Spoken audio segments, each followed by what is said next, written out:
আসসালামু আলাইকুম। প্রিয় দর্শক, আপনারা জানেন গত 2 দিন যাবৎ বিভিন্ন গুজব যে এ ক্ষমতা নিয়ে যাবে, এইটা সেইটা হবে, জরুরি অবস্থা জারি হবে, সেনাবাহিনীর প্রধানের সাথে মিটিং ওর সাথে মানে মিটিং করছে। এই ধরনের নানা গুজবের মধ্যে প্রিয় দর্শক আমরা জালের মতো জড়ায় আছি। তা আমি মনে করি যে কোনো সংবাদ একটা মাধ্যমে দেওয়ার আগে ওইটা ভালোভাবে চিন্তা ভাবনা করা উচিত যে এটা সঠিক কিনা এবং এটা দিলে এটার প্রতিক্রিয়া কি হইতে পারে। তারই একটা সুন্দর নিউজ আসছে কালের কণ্ঠ পত্রিকায় যে সেনাবাহিনী প্রধান আমাদের প্রধান উপদেষ্টার সাথে মিটিং করে উনি বলছে যে এই অন্তর্বর্তী সরকারের প্রতি তাদের পূর্ণ আশ্বাস আছে এবং তারা অন্তর্বর্তী সরকারকে সব ধরনের সাহায্য সহযোগিতা এবং সব ধরনের তারা সমর্থনে থাকবে। এই ব্যাপার নিয়ে নিউজটা অন্তর্বর্তী সরকারকে পূর্ণ সহযোগিতার আশ্বাস সেনাপ্রধানের। খুবই ভালো সংবাদ প্রিয় দর্শক। অন্তর্বর্তী সরকারকে পূর্ণ সহযোগিতা করবেন বলে প্রধান উপদেষ্টা ডক্টর মোহাম্মদ ইউনূসকে আশ্বাস দিয়েছেন সেনাবাহিনী প্রধান জেনারেল ওয়াকারুজ্জামান। আজ সোমবার প্রধান উপদেষ্টার সঙ্গে সৌজন্য সাক্ষাতে এসে তিনি এই আশ্বাস দেন।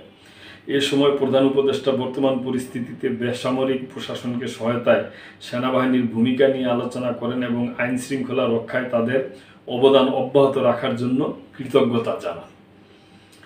প্রধান উপদেষ্টা প্রেস উইং থেকে পাঠানো এক সংবাদ বিজ্ঞপ্তিতে এ তথ্য জানানো হয়েছে।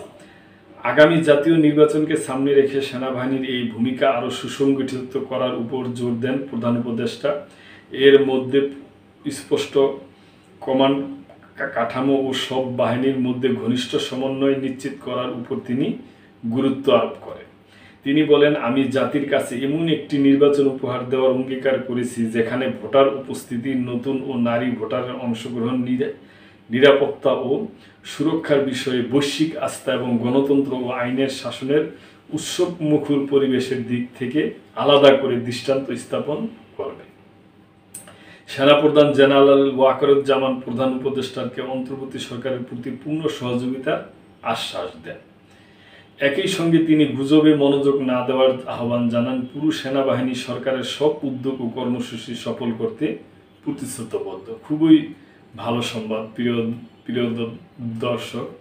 কেন আমরা এত টেনশন, এত চিন্তা ভাবনা, এত পেরেশানির মধ্যে আমরা থাকি, এমুকে এক কথা অমুকে আরেক কথা, এটা নিউজ, এই নিউজ, ওই নিউজ। কিন্তু আমাদের এখন সবার একতাবদ্ধ থাকতে হবে এবং সামনে যেভাবেই হোক দেশে যেন একটা ভালো একটা ইলেকশন হয়, সবাই যেন ভোট দিতে পারে, এইটাই একটাই। এবং ভোট দেওয়ার জনগণ যাকে ভোট দিবে সেই ক্ষমতায় আসবে, পরবর্তী ক্ষমতা সে দেশ শাসন করবে এবং পরবর্তী কার্যকলাপগুলো আর চালায় নিয়ে এইটাই আমাদের কাম্য। প্রিয় দর্শক, এই ব্যাপারে আপনাদের যদি কোনো মন্তব্য থাকে অবশ্যই কমেন্ট করবেন এবং সাবস্ক্রাইব করে আমাদের পাশেই থাকবেন। আল্লাহ হাফেজ।